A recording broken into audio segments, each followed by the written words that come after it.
Hey guys, so I'm out and about today doing some errands and I thought I'd just take you along. I didn't have a lot of time this weekend to put a video together, but I did want to give you an update on a couple of things. The first one is Poshmark Prison. So I'll link the video below where I told you about being put in Poshmark Prison and not knowing why I was there. So last Thursday, and I'm filming this on Sunday, on last Thursday, I finally received an email from Poshmark, and the gist of it was, we don't know why this happened to you. We're sorry, it was a mistake, and we're reactivating the account. Now remember, this is like 9 days later, so thankfully my daughter had gone ahead and set up another account for us, and we have been able to post on there and be able to have our items listed for sale. And of course, we were able to keep them on our correct accounts on eBay and Mercari. But had I only been focusing on Poshmark and not had things listed on other sites, I would have had 9 days of no sales at all and no one being able to see my closet, which could have really affected me. I'm just getting started, of course, so I only had maybe 35 items listed, I guess. If I was someone who had a closet full of many hundred or many thousands of clothes like some resellers do on Poshmark, wow, how that would have hurt you terribly. So I'm glad if this was going to happen, it happened at the beginning of my journey and not as time had gone on a little bit. But I'm a little bit concerned about it happening at all. And this brings me to a point that I want to make when I hear a lot of other resellers saying that you should become very proficient in one platform before you ever set up in another one. And I do understand their advice there, because each platform is very different. Each platform has different tag words that will kind of trip the algorithm when people are searching for your item. However, having all of your eggs in one basket, so to speak, presents a certain set of problems as well. Now, I believe as time goes on, I will probably find which platform that works with me best and what I'm selling. And I may let some of the other platforms go, but I don't think I will ever just have one platform where I'm selling. I think that you could really put yourself in a bind if you're counting on that money coming in quite regularly. We, of course, are not anywhere near the point where we're having regular sales, although they are picking up and I am beginning to have some. I'm taking a couple of packages that were ordered over the weekend to the post office now. And I guess that's something else that I want to talk about. I have, up until this point, just taken my items to the post office to pay the postage and sell them. However, I made some changes to my listings, especially in eBay, because I didn't realize I wasn't fully using the descriptive titles to really bring the customers to those products when they're looking for them. So I took a couple of days and just really went over all of my listings, looked at my pricing, looked at my descriptions, made sure that they were the best that they could be, that they would really stand out if somebody was typing in certain things, that I had some really good keywords. And that did seem to help. I did finally have my first sale on eBay, and man, it was so easy. I charged shipping. That separately, you can print it right off of eBay. Man, that really saved me time, and it saved me money. What would have cost me around $7.75 to ship in a flat rate priority envelope only cost $7.15. So on that platform, I'm going to continue to just go through eBay. On Mercari, Poshmark, I don't have to worry about. They just charge the customer a flat fee anyway. Mercari, I think I'm going to try to go through maybe Pirate Ship or perhaps look into some other, what they call like commercial mailers, because you get a discounted rate because you're in a group that, you know, has bulk shipping, and that's how you get a discounted rate through pirate ship. But I think that that's only best if things weigh a certain amount. So I have to do a little bit more research on that. I do not have a postal scale, so that is something that is on my list of things to get.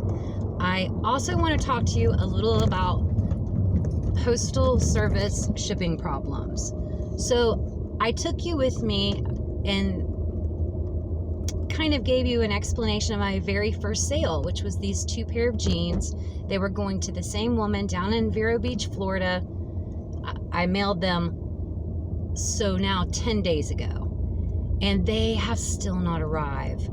Items that I have sent to to Maryland and to West Virginia that I mailed after that, and in one case several days after that, have arrived, as hers have not. Now, it is not lost. They've been scanning them in every day. They just have not been moving. They have been sitting in an area of Orlando and just haven't moved at all. I finally got a hit this morning that it has finally moved. Where it is going, I'm not exactly sure. I would assume to whatever post office that particular package is delivered from, to that address. But I could be wrong about that. I don't know. I did send her an apology, although this, you know, I shipped it out the very next. She'd ordered it overnight. I shipped it out that Saturday morning. Priority mail is supposed to be a 2 to 3 day service. I was aware they were a little behind. I had no idea they were this behind.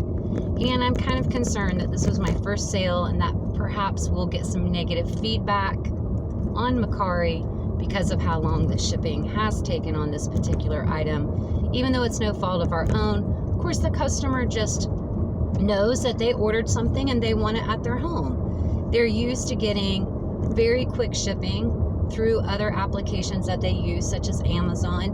They don't wait on things. So I'm hoping that this is a problem that's kind of affecting everybody, so that if this person has ordered other things online, perhaps that she's experienced a delay already and realizes that it isn't something that I have done. I do have a tracking number that goes on everything, so it's very easy to tell exactly when it was mailed off from the post office, when it left that facility. So again, that's just something that you have to kind of deal with. You are the only point of contact that the customer has. They don't think about it being a bigger problem. So hopefully this is a customer who has a little bit of, like, compassion. I didn't tell her it was my first sale. Maybe that would have made her a little bit more compassionate. I don't know. Anyway, I'm going to finish up the other things that I have to do today. I just wanted to give you a quick update on those things, and let me know in the comments if maybe you're being inspired to think about reselling. Oh, I've got to tell you, this morning on our Facebook Marketplace, I saw someone had a stroller they wanted to give away for free. They were moving. They didn't want to take it with them. And so I thought, you know what, I'll just pick it up. Maybe I can turn around and resell it for a few dollars locally. If not, I have a daughter who has a stroller-aged child. Maybe she'll use it, or I can find somebody.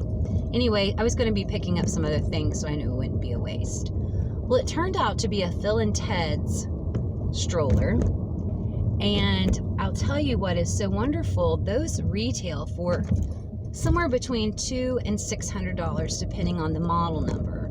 So when I put in this model number to try and, get an idea of the comps on it, it was showing that it is selling used for about $100, and it cost me nothing. So it ends up, it's only about 12 pounds, so it would be totally shippable as well if I can find the right box for it. So I don't know, I haven't made up my mind yet if I will list it on Mercari and eBay, or if I will just try to list it locally like I originally thought.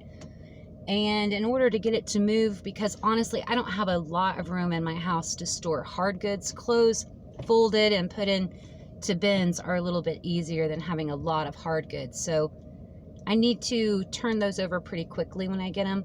I may just end up posting it locally for $50 or $60 just to try to get rid of it. It's more than worth that. It hardly even needs any cleaning. I think it was kind of a lucky score. So if you're looking for things to resell, don't forget to check your local marketplaces, such as the Facebook Marketplace, Let's Go, your neighborhood papers, Awana, just any place where you can find things locally. Just look for those free items, and you just never know what you are going to get. I don't know if they just were really that desperate to get rid of some baby items, or if they just had no clue that they could resell what they had and make a little bit on it. Not really sure. I'm not going to spend a lot of time thinking on it. It was a lucky score for me, and I'm happy to have it. So listen, this is what I do. I post content about my resale business that I started January 1st. I'm trying to build it up, and I take you along with me. Mondays are my weigh-in days, and I post those on Tuesdays as I'm going through a reboot on the carnivore diet. I've lost 70 pounds so far. Gained 7 last week. And hopefully, stay tuned tomorrow and make sure if I lost some this week or had a little bit more weight gain or what had happened. I'm excited to share that with you. So if you are interested in that sort of content and much, much more, make sure that you hit the subscribe button, hit the bell because it will notify you whenever I post a new video. And last but not least, make sure to hit that thumbs up button. That really helps the channel grow. I appreciate it, and we'll see you all tomorrow. Bye.